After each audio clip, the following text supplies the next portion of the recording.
Okay. Hello. Okay. All right. Hi. Welcome back, Barbara. Thank you. It's a Vladish. pleasure. Again. Glad you're here. So let's talk about some things. Yeah. What do you have something in mind you want to talk about? Yeah. There's a few questions, and Okay. I would like to explore. And the first one is: great. does reading books and any kind of intellectual knowledge lead to self-realization? Okay. What do you think? Well, it depends. It's On not what? on many things. Where you are at, and I mean, I'm talking on my experience. For a long time, I read a lot, and I remember in the moment reading and thinking, wow, this is really important. This is bringing me some level of awareness here. It's really helping a lot.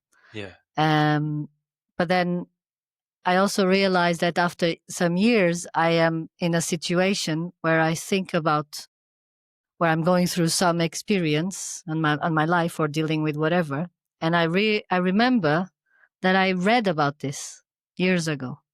Oh. I read about this, but I didn't bring it to my experience. Right. So this does happen. Yeah. Definitely.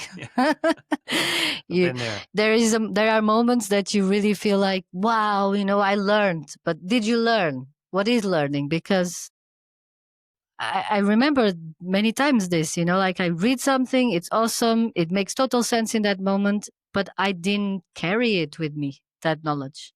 Yeah. It got forgotten, it was replaced by other information, memories, whatever, and then I realized, but I read about this. It was that book. Maybe I should read it again. And in certain moments of my life, if I actually find that book or I go to it again because I feel like it or I want to explore a little bit of any theme that book was bringing, I realize that, oh yeah, now for some reason it makes more sense. At that time it didn't. It resonated, but it didn't. It didn't stick. It didn't stick. That's it. Yeah.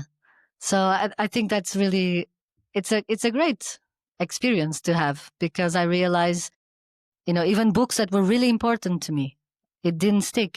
I didn't bring it into the experiences that in the future I would experience, and I would probably have needed that information to deal with that. Or anyway, this happens, but it also happens the opposite, which is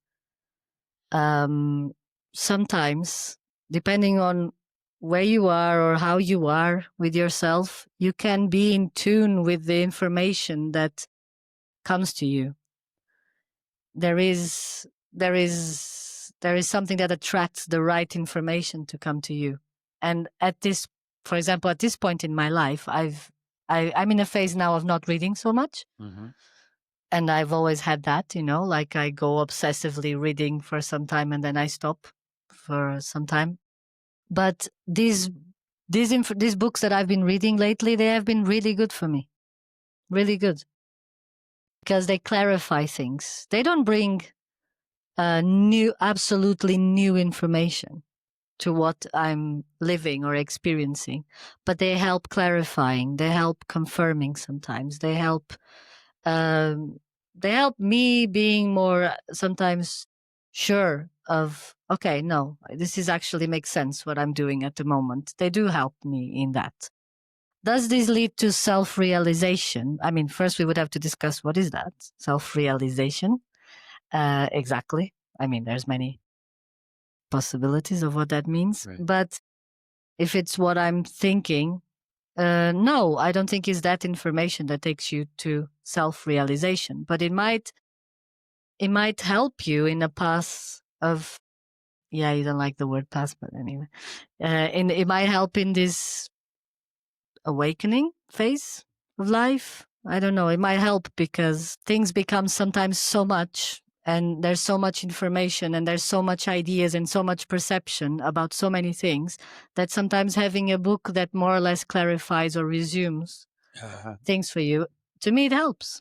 It helps me Yes, psychologically, yes. Mm-hmm. But even the psychological part sometimes helps with the emotional part. It Right. helps, if you Yeah. clarify things into yourself, it's a tool. Books are a tool.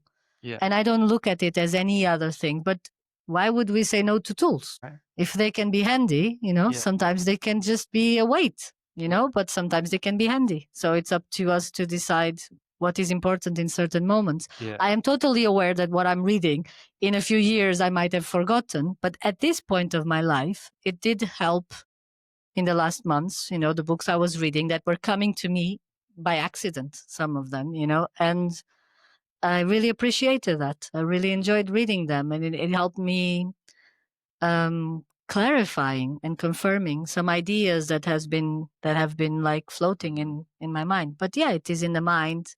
Is it just in the mind? Maybe not.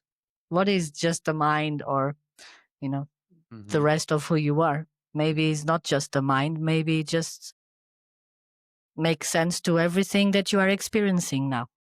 It helps. It's a Right. tool. That's Right. how I see it. It's helped you. It helped me. Yeah. Yeah, but I'm also aware that many times I totally forgot about it. Yeah. I totally forgot about what I read, Yeah. and even things that I was sure, I love that book. I really enjoyed that. But I remember reading it years ago. But in the moments that I'm actually experiencing something where that information could be useful, I don't have it. It's Yeah. not within me. Right. And suddenly there's a glimpse of memory that says, "Oh yeah, I read about this." And it's a funny situation, but yeah, there's both sides. It's not black and Yeah. white, I don't think. But Yeah. what do you think about it? I used to read a lot of Buddhist scripture and self-help books and all kinds of spiritual books Mhm. about how to wake up, how to become enlightened, or how to improve your life in some way. And I thought that it was helping me at the time. It seemed to be helping me at the Yeah, it time. does. Felt really good. Yeah, like I've got that I've got tool. it now. This is it. This is the Yeah. one. Yeah. Problem, I think, was that then my mind would want to search for more. It would want more information. So Mhm. then I'd go to another source, and then I'd read it, or you know um, absorb it psychologically, mentally, and then I'd think, this is it. This is the one for me. Like, I'm gonna go all the way with this. Mhm.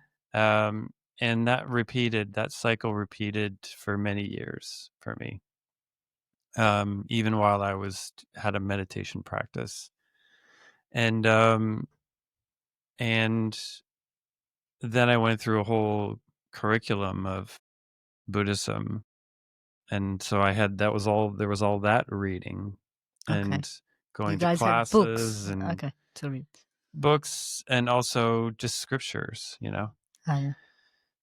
and that was great at the time. It was fantastic. I was really just felt really good about it, and about my practice and everything, and about my teachers.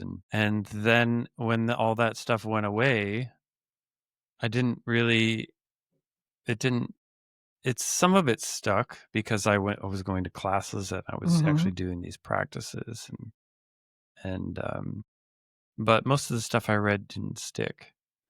Mhm.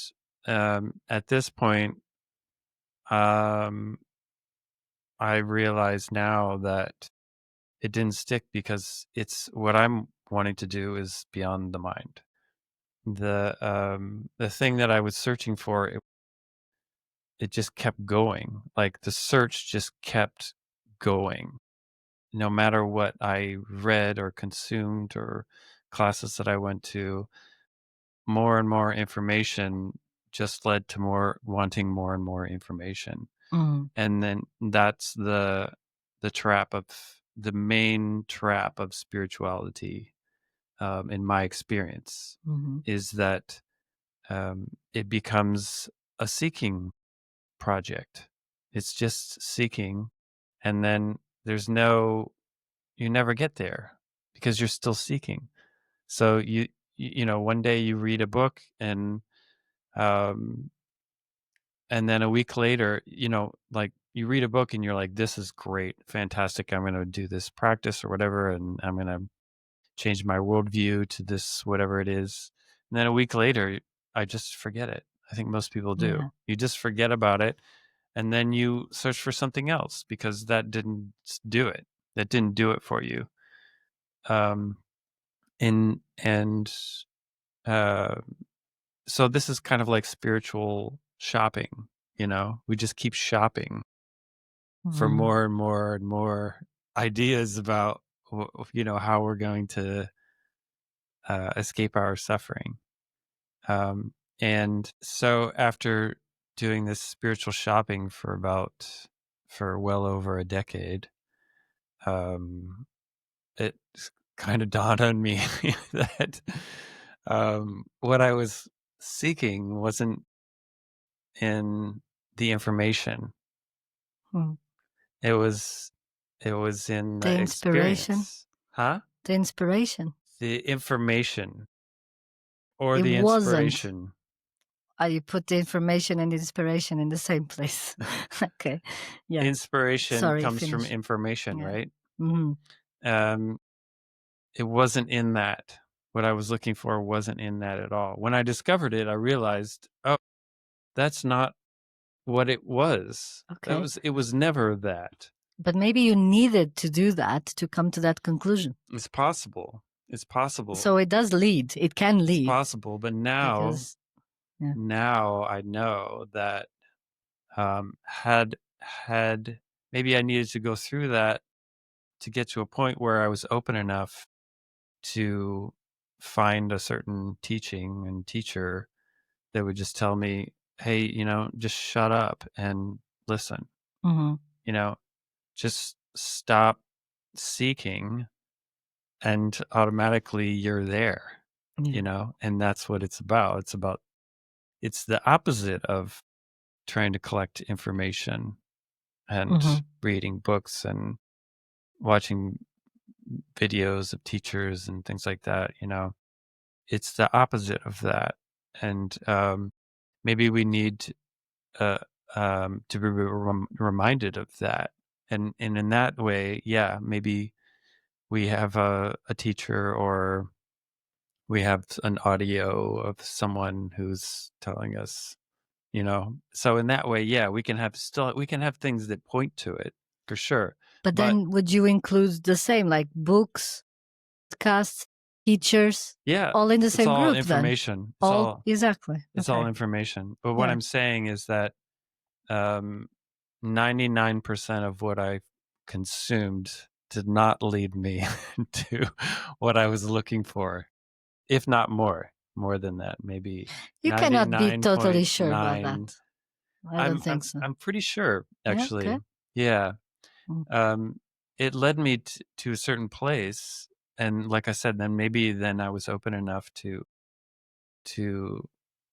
understand what what it was Mm. and how to get to it, Yeah. what I was looking for. Um, and what I was looking for cannot be learned. I know that now. It cannot be learned by the human psyche. It's not a psychological or mental thing. Hmm. It's almost, you could say, the opposite of that. It's letting go of the psychology and the mentality that got me there. And it's a continuous practice for me of letting go of the information and the thoughts.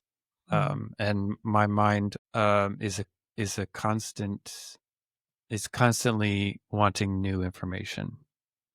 It's just how it is, and I think a lot of people are that way, if not most. Hmm. And but now I can see it. I see that my mind does that, and sometimes I just let it absorb whatever it wants to absorb, Hmm. or I just let it go and stop the seeking and just rest. Yeah. And that's um, for me, that was the key, to just stop and rest. Okay. Well, that I think that happens naturally to me, in the sense that I go through phases of reading a lot, and then suddenly it starts. I start coming off even books that I thought, oh my god, this is it. This is what I was really wanting, and I start reading, and it starts dragging. The whole information starts being a bit too much, or it's not serving, and I can more or less identify when it's not serving, and then suddenly I stop, and for a long time I don't read. But yeah, I'm still getting information from other sources, like podcasts and stuff. But even those, it comes a point that I need to just, because I start realizing how they're repetitive they're becoming, and all that is repetition. So I realize I'm actually not gaining anything with this, and then stop for a while. But then suddenly you're in a phase or in a situation where you need more clarification, and sometimes you do learn by experiencing it, sometimes you do learn by talking with someone about it, and sometimes you do learn by reading a book, as long as you are able to let it go, because what you're saying makes sense. Yes, then we keep on having this addiction of continuing getting information and more and more and more, but it doesn't necessarily have to happen like that.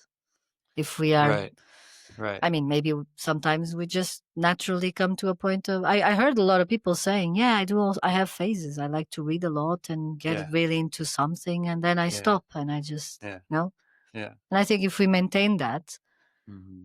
it's good. It's a good tool, basically, and I think it can bring inspiration in the right moment. I mean, for example, I know that for a long time I had situations or experiences that I thought, oh wow, I need to carry this with me. This was important. This was big. And then yes, I do forget, but then I read a book and it brings me that again. And the timing sometimes that it comes to me, it's really inspiring. It can be really inspiring. It can be a reminder of how um well, this is the past. This is what I started some years ago, and I let it go, and I gave up on that. And this is actually good for me, or this is helping in manifesting who I am. And therefore, what sometimes reading a book brings me back to that place again, And I don't know. I find it useful. I'm fine with tools. I think they're Yeah. good, Yeah. and as long as we are aware that they are tools, only that. Yeah. Like with everything, Right. medicines, people, friends, Yeah. everything can help you, as long as you don't attach yourself too much to it, Right. or look at it as the only answer for what you need. Right. Right. Yeah, Yeah. that's what I would Yeah. say about that. Yeah. That's good. That's good. Mm. Yeah. I just think all of that is really good. If you're wanting to learn, Yeah. if you're wanting to wake up, then Hmm. I don't think Okay. so. Yeah, probably in that. Okay. Yes. Because, like I said, the waking up is the opposite. Do you want to wake up? Well, yeah, definitely, Ah, definitely. okay. I'm not sure I want, like, I really want to wake up, or I look for. I think I want to be here and live here, and do what I feel like intuitively I should be doing at this point, and be true to myself, and love who I want to love, and just be with who I want to be, and experience what I want to experience in this life, and even the other stuff, grow with it. But I don't necessarily want to wake up. I don't have that goal in my life. I never did. I don't want to wake up. If whatever I'm doing leads me to that, great. I can imagine it might be awesome, but I don't have that as a goal in my life. I don't know why, but I don't. I'm curious about you. Why, what is it that makes you say you want to wake up? Wake up from what? From the dream that we're all having, the dream, the illusion that causes suffering. Do you think that can happen when you die? Yes and no. When we die, we go into another dimension, and then we according to the teachings of the traditions of Buddhism, and also the discoveries of Dolores Cannon, Mm-hmm. is when we quote unquote die, we go into another dimension, and in Buddhism they call it the bardo, the in-between state. And in Dolores Cannon's discoveries, we go to another place, another dimension where we meet the ones who are going to direct us and Mm-hmm. tell us what to do next, and inevitably, invariably, they send us back into another body or back into the same body. So this cycle goes on Mm. Until you wake indefinitely up. until you wake up. Yeah. Okay. So, and you have to wake up when you're in the body. You can't wake up when you're not in the body. Mm. So the body is a specific mechanism To achieve that that. allows Yeah. us to achieve that. Mm-hmm. Yeah. And so, yeah, there's a lot of things that can happen to us that apparently, according to the traditions of Buddhism, that we can get sent to lower realms as animal or as a hungry ghost, as they call, or Mm-hmm. even lower than that. And what we talked about before, the higher dimensions of demigods and gods, Mm-hmm. according to the teachings of Buddhism, we can be reborn as that one of those. And I think gods and demigods are also like, the way I think about it is they're also like extraterrestrial beings and angels and things like that. Mm-hmm. There's all kinds of beings, infinite kinds of beings that we could be. That we could become, you mean, That we could become. Yeah. depending on the levels that we are sent to. Yeah. Okay. Or what we decide to be born as. Mm. And so there's this distinction of like, is it your decision to be born as a certain thing, or as a human or some other kind of being, or is it kind of forced on you by your quote unquote karma? So that's the Buddhist tradition way of thinking about it. Okay. And there are other ways of thinking about it that are more modern and don't have this kind of very severe kind of karmic retribution kind of thing. So I just use those as models. I don't really believe in any of them. Mm? I just use them as models to talk about what it Okay. is. And I honestly don't really know, but I have the idea that maybe it doesn't really matter what I come back is as. More what matters is what I do with this life right now. Yeah, and that's And where that's what I'm saying. right. So So, that's what my question was like, so what do you think will change if you wake up? What do you think will change? well, I Since you will am still be a waking up body. now as we speak. I'm Yes, been yes, waking up, exactly. Yes. and we're all awake to a certain extent. Mm-hmm. Most of us are not very awake, but we are awake. We are aware. Mm-hmm. We're aware beings, and um, humans are aware that they're aware.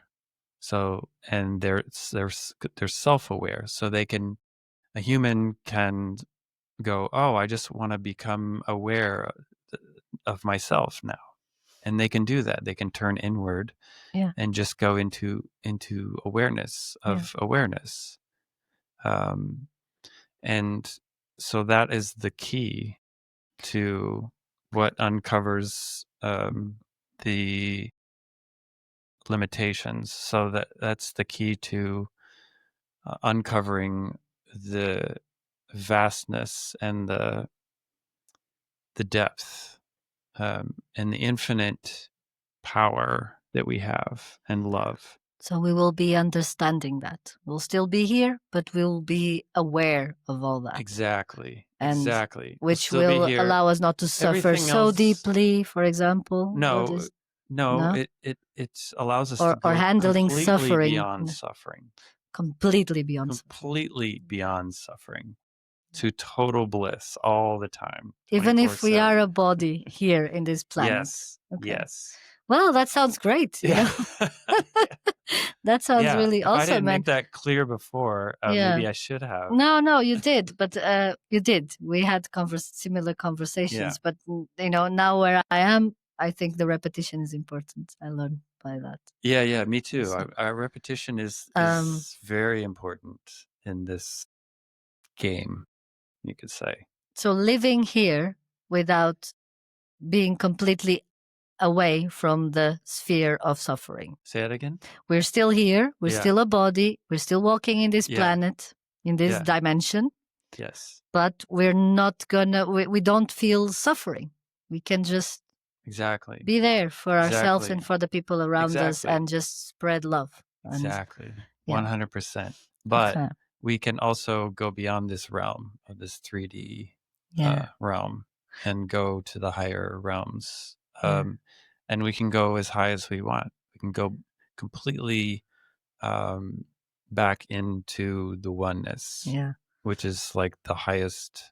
It's total sort of re-immersion into the one unified whole of all that is the awareness.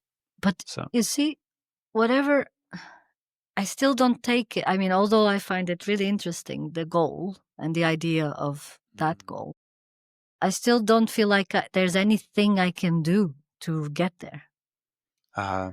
And now just refining a bit what I was trying to say in the beginning, because I didn't.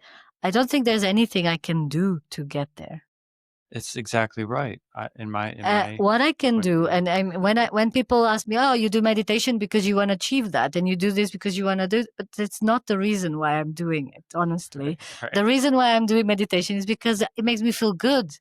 Yeah, it makes me be able to handle many things in my life, you know, and in the relationships with myself, with the others, with nature, with everything.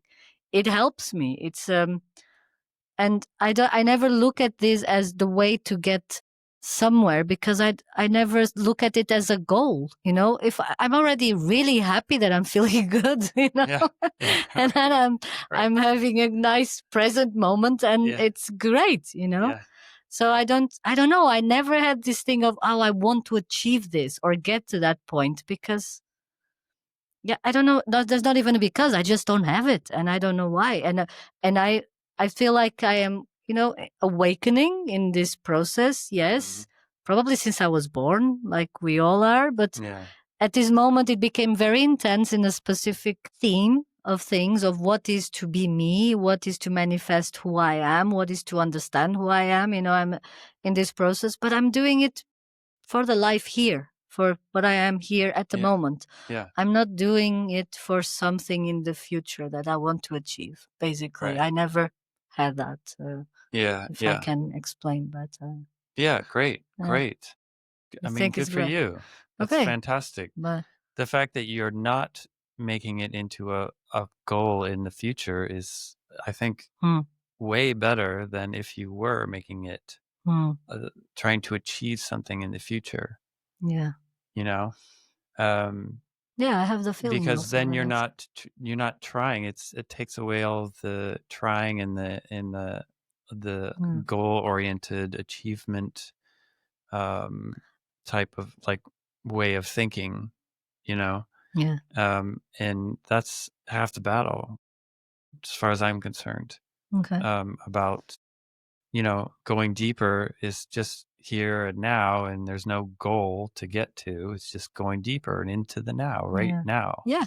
Right now. Always now. And even when I read and when I'm researching, because, like you taught me so much, our classes taught me so much, even when I'm reading to go deeper onto this, it's not to achieve something. It's because I'm really curious about this process that I am at the moment going through. Yeah.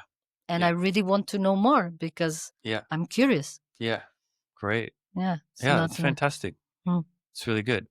From my point of view, I want to wake up now, right now. Okay. Always right now. I have this desire, this inner yearning to expand and explore what it is that I am. Curiosity. Total, Also, completely curiosity, 100%. You want to explore it to the max. Exactly, yeah, Okay. and to find out what exactly are the limitations that I am. What are my limitations aside from the body? I'm pretty familiar at this point with the limitations of the body, but I know that I'm not the body. I'm not. A body is just a part of my experience. So what I'm curious about is, what about everything else? Like, a body is such a minuscule, tiny, teeny tiny part of the whole. And I'm tired of that limitation. I want to go beyond it. So I'm doing that. That's what I'm doing, right now. Okay. Not in the future, not as something to achieve, but as just an inner sort of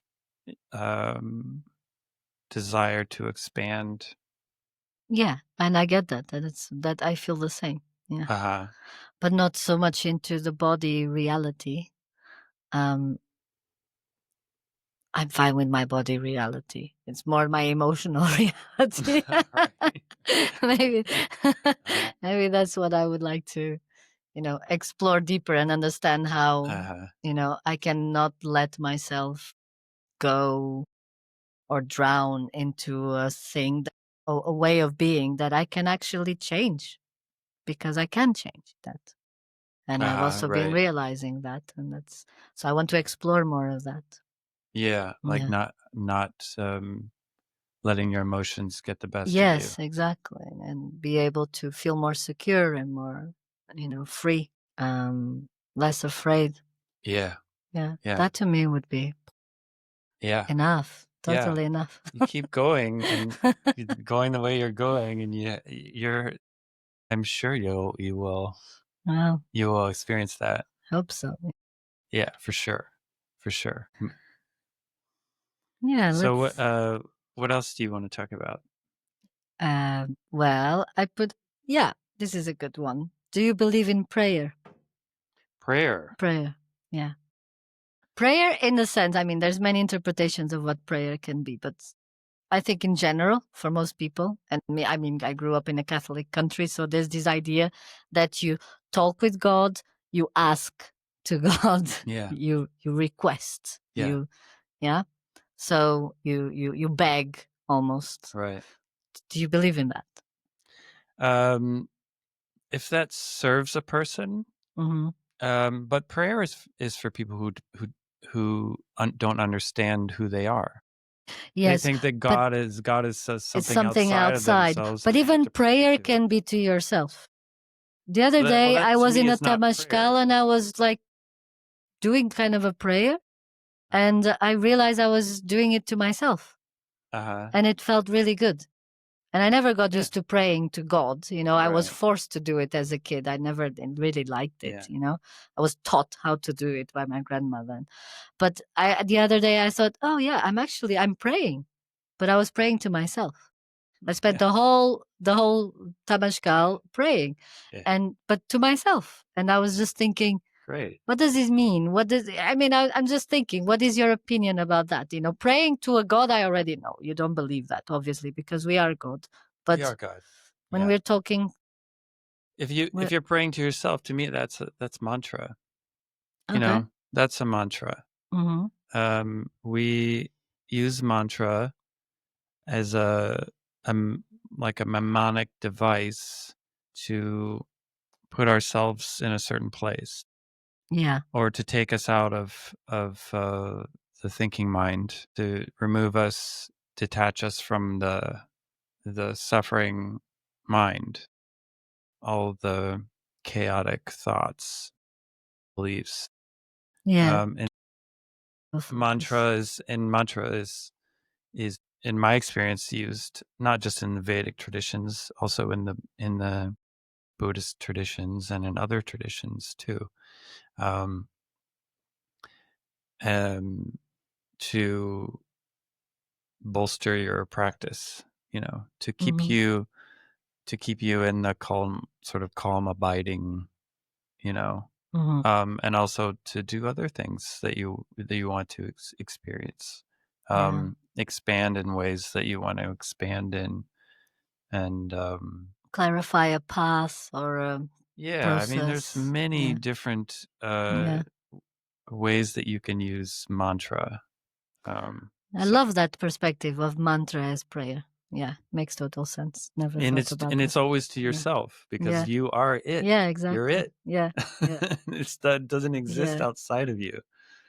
Yeah. So, um, yeah, yeah. I remember Lester Levinson Mhm. talking about this. He said prayer is just, is for the people who don't yet understand. They Mhm. don't have any understanding about who they are, and they're just following the traditions of whatever they were brought up with, whatever kind of Yeah. Christian tradition or whatever it is. And yeah, once you go beyond that, and you have some kind of understanding of what you are, then why would you pray? Why would you pray at all? It's always you. It's always Yeah. inside of you. But So I did pray to myself, which yeah, when I realized that, it was really cool. that's great. Yeah. So what's next? What's next? I don't know. I don't believe in these questions anymore. They were made such a long time ago. What question? I put here, can meditation ever become escapism? Oh, And I'll explain why I okay. was All right, sure. thought about asking this Sure. because, yeah, I mean, I have been going through a very strong emotional grieving process, and it and I realized at certain point, after sitting with it, after crying about it, after going, accepting it and just being there with it, it comes a point that I was just like, um, also because I have more time for myself at the moment. So I decided, oh, I'm going to do meditation. But came a thought to me immediately, like, why am I going to do meditation now? Is it because I just want to? Am I looking for some relief in the pain that I'm Hmm. feeling inside of Hmm. me? And then it came this perspective of, am I going to meditate as a sort of an escapism? Because I do know people that went through that process and they admit it and they Yeah. realize that they were doing it like that. Yeah. What is your perspective on that? Can meditation, the act of meditating, ever become escapism from Absolutely. yourself? Absolutely. Or is it 100%. always, if it's well done, if it's always a good thing because you're actually connecting with yourself and being aware of yourself? Both of those, Hmm. I think, in my experience, I definitely use meditation as a form of wanting to escape my reality. You do. I did I did. Okay. for quite some Yeah. time. And that was when I didn't really understand what meditation was about Hmm. and how to practice it. Yeah. And I think a lot of us go through that Hmm. because we're just trying to understand, because meditation is not it's not so easy to get it, to really get it, what it's about, unless you have a really good teacher and you're getting Hmm. teachings that are very precise and accurate, And uh, simple. and simple, Yeah. and very simple. Yeah. Hmm. Unless you're getting that. our minds want to they tend to want to complicate things, Yeah. and so that's what we do with the meditation practices that we've learned. We make them complicated, and then we teach them to other people in a complicated way, and that doesn't really serve them, and it's Mhm. not really meditation. And there are a lot of teachers out there that are teaching meditation, which is not really meditation. It's not. It's just being self-absorbed. You know, Can you give an example of a process that would be that? a lot of the. I mean, it's everywhere. It's everywhere. Um, the Yeah, a lot of the teachings that came out of the Vipassana tradition that I know of Mhm. were great for a retreat, were really good for the retreat. But when I went home, I had no idea. Like, oh, I was just supposed to meditate for an hour every day, and I did that. And I would go into states of dullness. No one told me about Mhm. dullness or Yeah. agitation. No one told me about that. Um, No one told me to not to mess around with my inner energies too much in the certain places of my Mhm. body. And I did all of those things. I, I, I checked all of the boxes for doing it wrong, you know, um, because I was just very curious, you know. Yeah. I just was like, That's let's how you go, let's learn. go, let's go. Like, you know, that this kind of, um, yeah, just like I like conquer it. I wanted to conquer it, you know, I wanted to achieve it. Mhm. Um, and also this idea of achievement that comes out of these traditions as well. You know, you achieve certain states, you know. I Yeah. want to get into the jhana states. So I got to do this and I got to do that. I got to meditate every day. I have to meditate on my breath, you know, and Mhm. until I get into the jhanas, and then God knows what you do when you're, you know, you can remain in the jhanas, but that's still not waking up. Those are just states. The jhanas are states of mind, and they can lead to an awakening. You know, they're useful in that way. But if you're trying to just achieve states, you're not really helping yourself very much, I don't think. So you have to kind of have an overall picture of um, what is the goal of meditation, Yeah. and what is the worldview of that goal, you know, and how do I go about doing that? Can I do that by just, you know, hunkering down and really like going at it strong, you know, and um having lots of discipline and, you know, and Mhm. focus and everything. And those are all ways to kind of divert our attention away from what it really is. Those are those are ways to waste time Mhm. and not really get to the essence of what meditation is, and therefore you don't get the actual benefits of meditation. Yeah. You can get other kinds of benefits, like you can increase your focus, you can sharpen your mind, you can calm your mind a little bit, you know, but ultimately you're not really waking up. You're Mhm. just altering your state of mind, and that's not waking up at all. Mhm. And so a lot of these traditions teach meditation in this way, where um, they do the same thing like what happened with yoga, like we talked about before. Yoga was taken out of the Patanjali's Yoga Sutras and made into something else that it wasn't before, Mhm. watered down and um, given incorrect worldview and made to feed our desire to for achievement and to have a nice body and to Be very flexible. be flexible Show off. and chill, have a calm mind, and Yeah.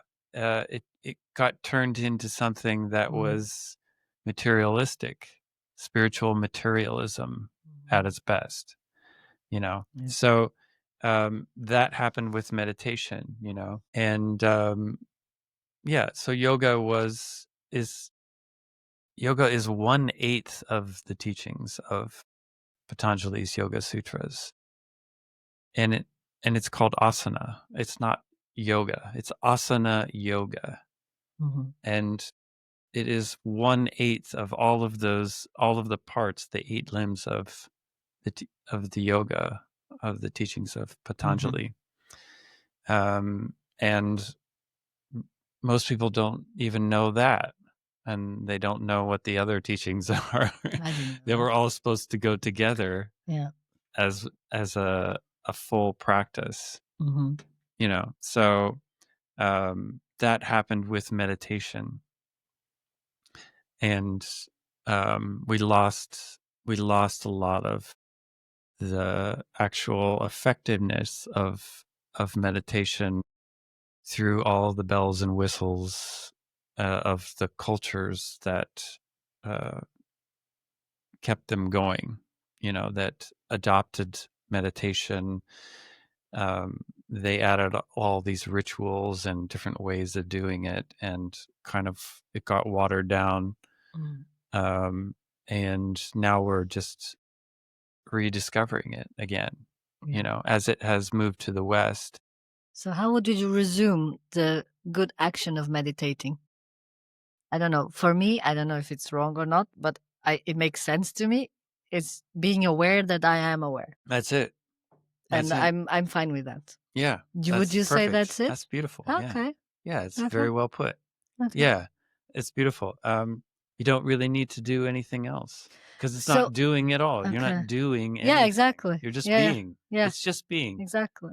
But most of us think, oh, that's not enough. Like, we need to do something, because we're so goal-oriented, so achievement-minded, that we think that's not it. That can't possibly be. I used to spend my meditation just pushing away thoughts, like I was playing tennis. Oh, there's one coming. Right. There's another one coming. and I had to realize, this is silly, Barbara. Come on, this cannot be meditation. Right. Although I felt great. Right. By doing that after many hours, I felt great. Right. But, after many hours. Yeah. Yeah, I did a whole retreat like that. I did a whole silent retreat, 3 days. Yeah. Wow. Okay. And that was my technique. Wow. And because the teacher was actually being all right. He was saying, just don't do anything. He just repeated this. And now all you need to do is not to do anything. But I mean, come on, for someone that is starting, this can be interpreted in so many ways. It's like, and so to me it was, right, so what can I do? I know there's a lot of not thinking, so I'm going to push away my thoughts. And when I started being able to identify what was the presence of a thought in me, which also takes time, and then I just started pushing it away as if I was playing tennis. Right. That's funny.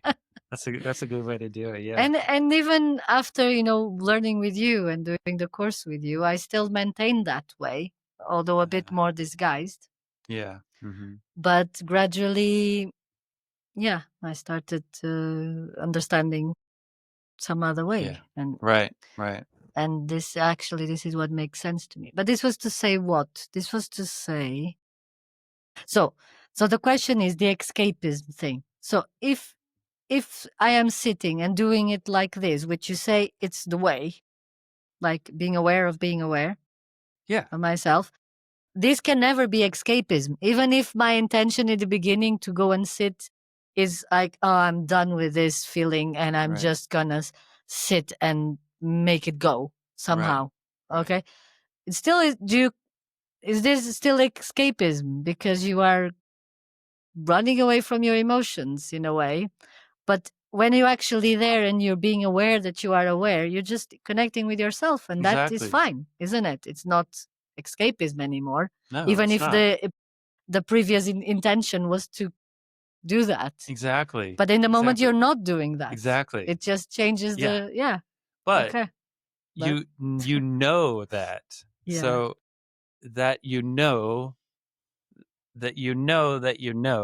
Yeah. is the key for you, right? Because Yeah. you understand, like, oh, like I can have an idea of wanting to escape my emotions. You know that that's not meditation, right? Mm-hmm. And you know what meditation is. So Mm-hmm. that's not a problem for you. Yeah. But for a lot of people, it is a problem because they never get to the point where they're actually being aware of being aware. Yeah. They never get there. They're Yeah. constantly fighting the mind and trying to still the mind Yeah. forcefully, and Yeah. it cannot be stilled with force. The mind cannot still the mind. Period. It Yeah. cannot do that because it's the mind. Yeah. So it's constantly like, if once we understand this, then we can let go of the mind. It's like trying to calm down a child by being very nervous and shouting. Right, It right. it doesn't work. Yeah, And you just have yeah, to be that you're asking the kid to be, and then it yeah, will follow. right. Yeah. Yeah, the child of all of our minds, Yeah. it's we all have children minds. Yeah. So, Someone called it the monkey, didn't it? the monkey mind, Monkey yeah, it's mind, our yeah. monkey mind. Ah, it was you. It was me, yeah. Okay. That was funny. Um, Yeah. okay. And also, Yeah. it's really, when you're just starting out and you have instruction Mhm. to not do anything and to not have the intention of doing anything, it's so boring. Yeah. It's I know. super boring. Dealing with And you're just like, boredom was what the awful. hell? That's How can what this pushed me away from possibly help meditation me? for years. Yeah, yeah. Yeah. Because I Yeah, got you so think, how bored. can this possibly help me? I'm not Yeah. doing anything. Don't I have Yeah. to do something Yeah. in order to, like, go deep and to expand myself and to discover myself? Mhm. And we don't believe it. We just simply don't believe it. Yeah.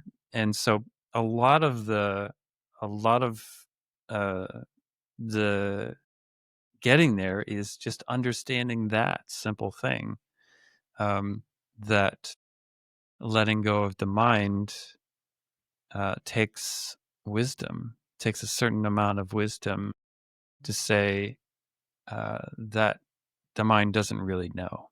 It doesn't really know. Yeah. And it's finding things boring because it can't do anything with it, and it's death to the mind to be let go of. Yeah. It's death, and so it's terrified. Mhm. And that's part of the boredom, I think, is it's terrifying to die to the mind. Yeah. It just doesn't want to do it. And so we have to get, in whatever way, we have to get to a point where we understand what the mind is and what it's doing and why it's doing it. Mhm. And once we understand that, then we can let go of wanting to do something when we're Yeah. in meditation. We can let go of that because we know, and then we can drop into what we are. But it took me ages to get to that.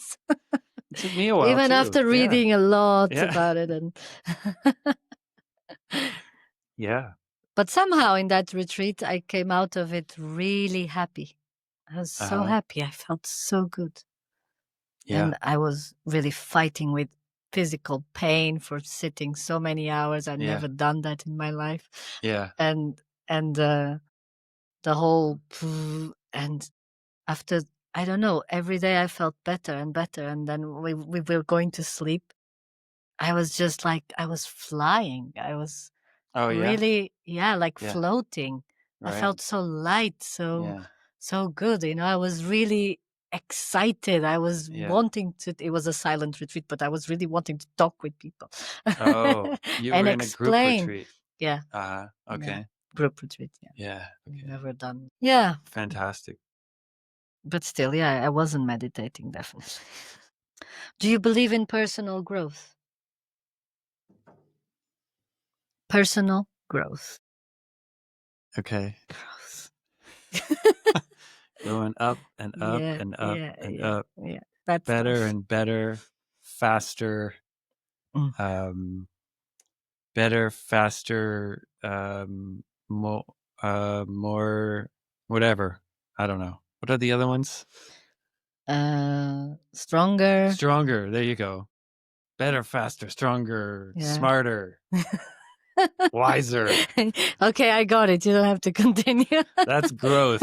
I want to be better. I have to Yeah. be a better human. Okay, I know you don't believe it. Yeah, So yeah. No, we don't need to be a better Mm, human. mm, In fact, we're so perfect as we are right now.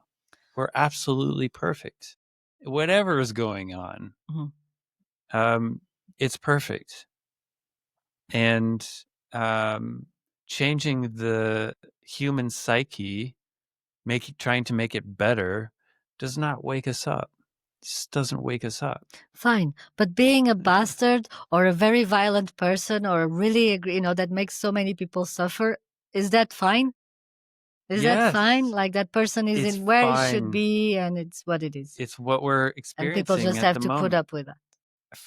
Well, it depends on where you're at. I mean, what you're looking Mm, at it, where you're looking at that from. If you're looking at from a human psychological perspective, then no, it's not fine. It mhm, sucks. You're yeah, hurting other people. yeah. If you're looking at it from the point of view of absolute uh, perfect wisdom, then it is absolutely perfect as it is.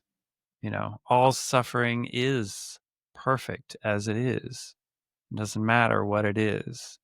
Mm, So, and I'll explain why. Every instance of this human experience is an energetic component to awareness. It is awareness itself.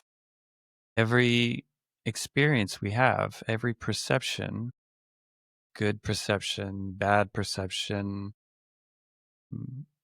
neutral perception, every single perception is perfectly pure because it is a dynamic component, or it is the dynamic energy of awareness itself.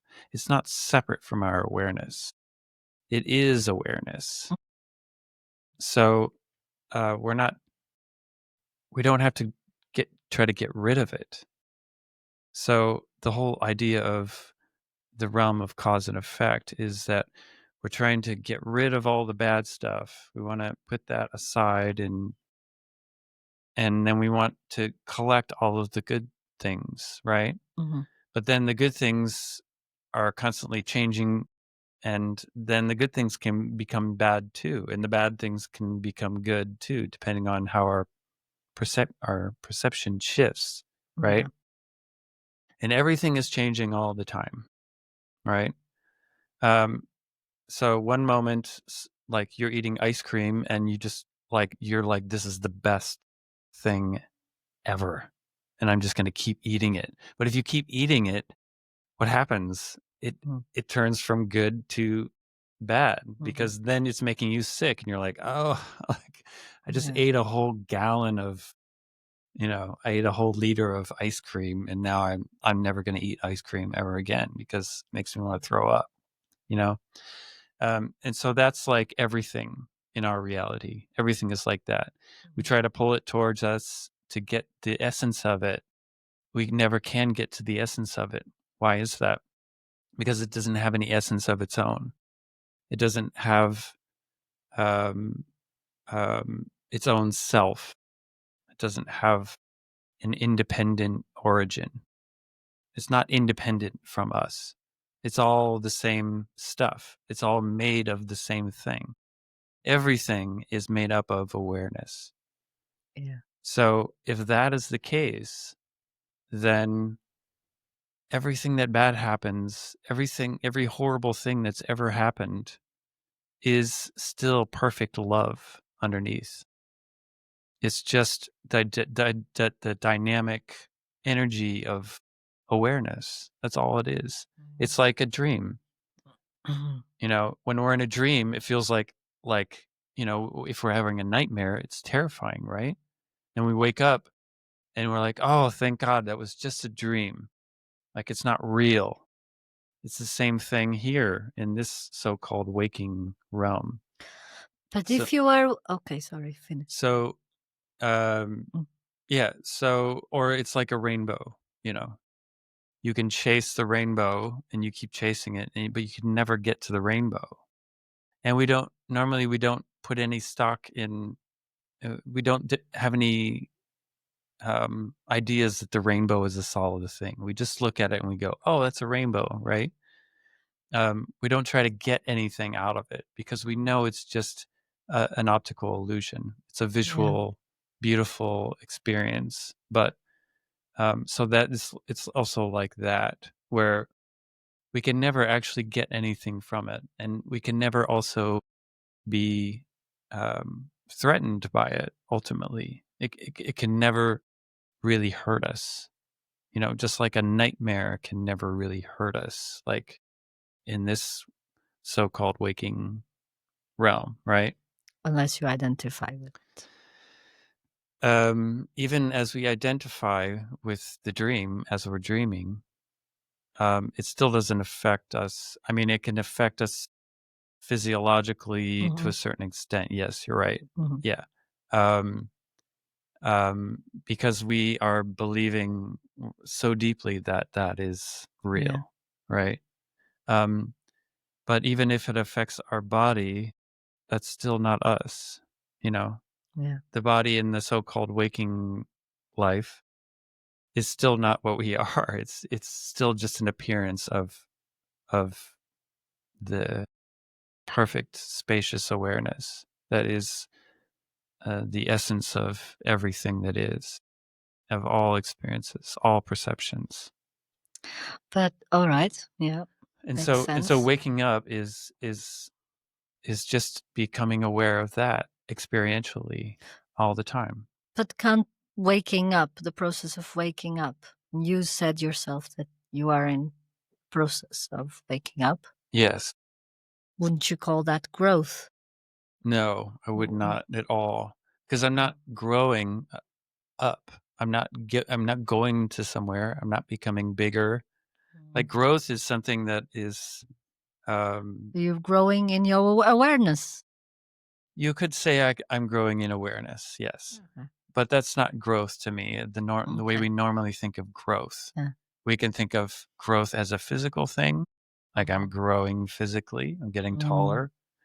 We can think of it as a psychological thing. I'm growing psychologically because I'm understanding my world better or Yeah. something. Mentally, you know, I'm growing because I went to college and now I understand how to write a book or whatever, you know. I guess I could just sum it up like waking up or awakening or enlightenment does not require growth as we know it to be at all. Yeah. It has nothing to do with growth. It's a letting go. So growth is like, normally it's like something we accumulate, right? It's an accumulation of something. It's getting bigger or faster or stronger or smarter or whatever it is. Growth in that way is something that is not required for awakening, because awakening is just shifting our perspective. It's just going into awareness. And so when we think that awakening has to do with growth, then that can be really misleading for us, because then we think, oh, I have to become a better person. You know, I have to become socially well adjusted. To be more. Yeah. I have to be more of something that I'm not. But we're not lacking anything at all. We're already awareness itself. We can never not be awareness itself. And so because of that, then there's nothing we need to change about ourselves The only thing we need to do is just to pay attention to what we already are, more and more and more, and that paying attention uncovers the layers of confusion that we've placed upon ourselves. It eventually just uncovers layer after layer after layer, and then we see that we're already perfect, and it doesn't really matter what we do with this human body in this 3D realm. Mm-hmm. It doesn't really matter at all. And there's nothing we need to change about ourselves. And so growth is all about trying to make oneself better, and we don't need to make ourselves better to awaken. We just need to go into awareness and pay attention to what's really happening, and to do some self-inquiry into what we are ultimately. So To achieve self-realization. yeah, to achieve self-realization. Okay. Exactly. Yeah, just to be as we are already. What So, would you say it's self-realization? what is self-realization? Self-realization is full awareness of what we are, nothing more. Just complete understanding of what it is that we are, because we don't really know what we are. The mind doesn't know what we are, and we think we're the mind, but we're not the mind.